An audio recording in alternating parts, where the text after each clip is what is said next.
City's modern success all dates back to the arrival of Sheikh Mansour in the blue half of Manchester in 2008, with the Abu Dhabi Royal transforming the fortunes of the club through his investment.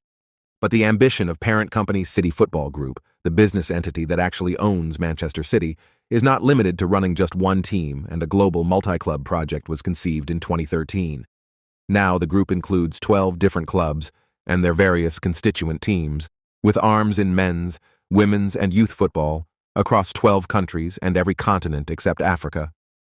Being part of the same stable as the likes of New York City, Melbourne City, and Mumbai City is not a problem when it comes to UEFA rules. But with regulations as they sit technically preventing multiples clubs owned by one entity from competing simultaneously European competition, there are issues that need to be addressed and resolved. It's not really an issue either with regard to Palermo, Troyes, or Lommel, all of whom are second-tier teams in their respective countries. The potential problem is in Spain with Girona, who are absolutely flying in La Liga and on course to qualify for the Champions League for the first time ever. What are UEFA's rules regarding multi-club ownership? Article 5 of UEFA's Champions League regulations state that no club in any UEFA competition may hold or deal in the securities or shares of any other club participating in a UEFA club competition, be a member of any other club participating in a UEFA club competition, be involved in any capacity whatsoever in the management, administration, and/or sporting performance of any other club participating in a UEFA club competition or administration, have any power whatsoever in the management and/or sporting performance of any other club participating in a UEFA club competition. The rules are designed to prevent any single entity, be that a person or a group, from holding a controlling authority over several teams, which could create massive questions over impartiality if the two teams in question were ever to meet. Why Man City face a potential Champions League ban? Girona are not fully owned by the City Football Group, but it is the majority shareholder with a 47% stake in the side from Catalonia following a 2017 investment. Until relatively recently, Girona fell into a similar category to City Football Group's other European clubs. They had never played top-flight football before 2017 and returned to Spanish football's second tier for 3 more years after a 2019 relegation. Girona only just made the Segunda playoffs in 2022 to return to La Liga last season, and 2023-24 is just their second year back.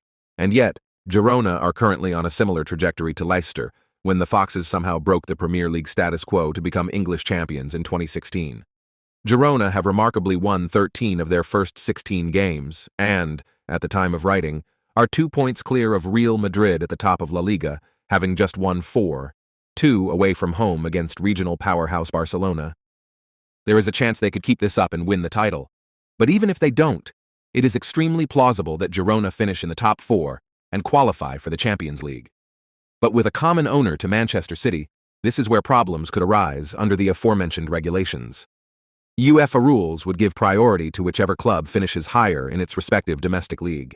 And, although City have dominated the Premier League for several years, their recent struggle for wins suggests there is no guarantee that they could outrank Girona in that scenario.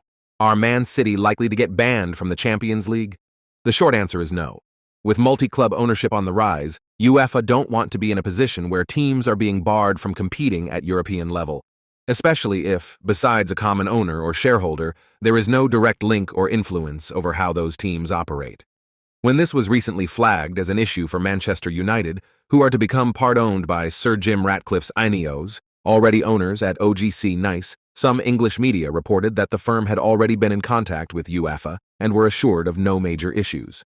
UEFA are aware that without adapting regulations to stop clubs being punished, this could be something that continues to crop up.